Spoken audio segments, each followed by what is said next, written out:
अभी बीजेपी के प्रवक्ता साहब ने वीडियो बनाया था, आपने देखा होगा, बिहार के हैं डॉक्टर साहब अजय आलोक। हाँ, वो काफ़ी वायरल हो गया वीडियो। तो उन्होंने कहा कि ये मैं अपनी निजी तौर पर वीडियो बना रहा हूँ, पार्टी से इसका संबंध नहीं है। उन्होंने कहा मैं फॉरवर्ड कास्ट से आता हूँ, तो मैं फॉरवर्ड कास्ट वालों से कह रहा हूँ कि तुम क्यों किसी और की लड़ाई लड़ रहे हो?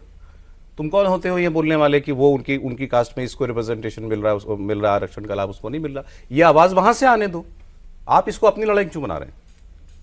नहीं, अपनी लड़ाई नहीं लड़नी चाहिए कि हमको चाहिए। हम जिसको नहीं मिल रहा है, जिसको संविधान कहता है मिलना चाहिए, उसका हक दिला रहे हैं। लड़ाई ये होनी चाहिए। अगर आप इसका मतलब आपका जो दिखावा है हिंदुत्व का, वो नकली है। आप हिंदू समाज को ही तो बांट रहे हैं। अगर सवर्ण बनाम बैकवर्ड बना रहे हैं तो आप किसको बांट रहे हैं? तो सवाल यह है कि आप ऐसी बात कीजिए जो ज्यादा से ज्यादा लोगों के गले उतर सके। जिस बात को आप पहले दिन से जानते हैं कि यह नहीं हो सकता, उसकी मांग से क्या फायदा होगा? उसकी मांग से आप ये कर सकते हैं, सरकार आपके पास बातचीत के लिए। उन्होंने डाइल्यूट भी कर लिया अपना स्टैंड। वहां तो बैनर आरक्षण खत्म करने के लगे थे, वो आ गए हैं कि हम समीक्षा की बात कर रहे हैं, रिफॉर्म की बात कर रहे हैं। इसमें मैं थोड़ा बताऊं, देखिए इस आंदोलन को भाजपा के कई नेताओं का अप्रत्यक्ष समर्थन भी है। सर आप मेरे साथ नहीं है, लेकिन दोनों ने मुझे डांट के चुप करा दिया। नहीं, आप तो मेरा साथ देते। अप्रत्यक्ष समर्थन है।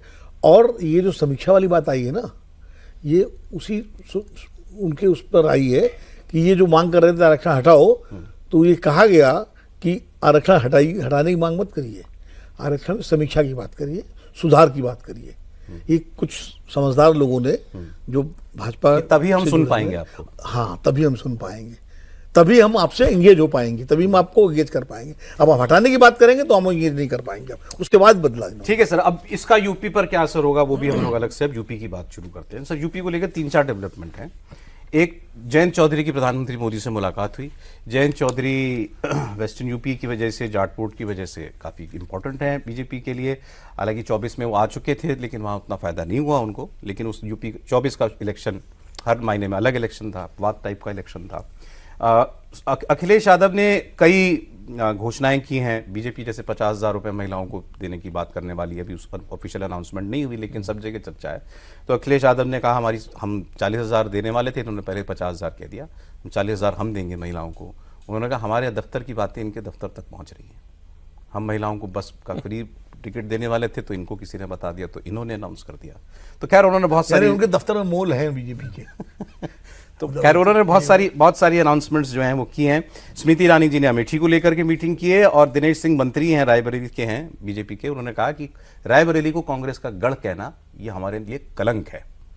जहाँ इनका सभासद नहीं, जहाँ इनका ब्लॉक प्रमुख नहीं, जहाँ इनका विधायक नहीं एक भी, उसको कहते हैं कि ये रायबरेली कांग्रेस का गढ़ है। समाजवादी पार्टी ने अगर विड्रॉ ना कर लिया होता तो राहुल गांधी चुनाव हार गए होते अपना। एनीवे, मतलब यूपी के इलेक्शन पर फोकस जो है क्लियर दिखाई दे रहा है। जयंत चौधरी पहले वाली बात कर लें, कर्टसी मीटिंग, दिल्ली को लेकर के कोई मीटिंग, यूपी को लेकर के थी क्या? नहीं, कर्टसी मीटिंग मत कहिए, सरकारी मीटिंग, सिर्फ सरकारी मीटिंग या पॉलिटिकल भी, ठीक है ना। तो सरकारी मीटिंग के हिसाब से आप देखें जो कहा गया कि स्किल डेवलपमेंट एग्रीकल्चर को लेकर, लेकिन मुख्यतः अगर आप देखें तो साथ साथ उसमें पॉलिटिक्स जुड़ी हुई है। और जिस बैकग्राउंड में ये मुलाकात हो रही है, जैसे अखिलेश यादव बनाम जयंत चौधरी, आप देख रहे हैं कि कैसे चवन्नी वाली बात, और उसमें जाट कम्युनिटी का अपमान और बहुत सारी चीज़ें चल रही हैं। तो उस कंडीशन में निश्चित तौर पे आगे अब यूपी बड़ा फोकस है बीजेपी का।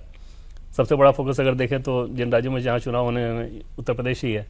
तो निश्चित तौर पर प्रधानमंत्री एक तरह से आप कह सकते हैं कि सब कुछ भी अब डायरेक्ट भी वो ये कर रहे हैं। आमतौर पे क्या होता है, जब चीज़ें बहुत स्मूथ होती हैं तो वो पार्टी के नेताओं पे छोड़ देते हैं, चलो तुम लोग अपना देखो करो।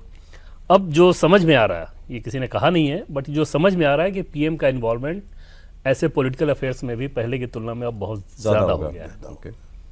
ये भी इंपॉर्टेंट बात है। हाँ, वो बीच में जैसे क्या था कि वो बाकी नेताओं पे छोड़ देते थे, सिर्फ पीएम का कैंपेन कहाँ लगे उनको बता दिया जाता था, उनको डेट मांगा जाता था, डेट वो देते थे कि इन डेट पे उपलब्ध हूँ, रैली लगी, जाके रैली किए।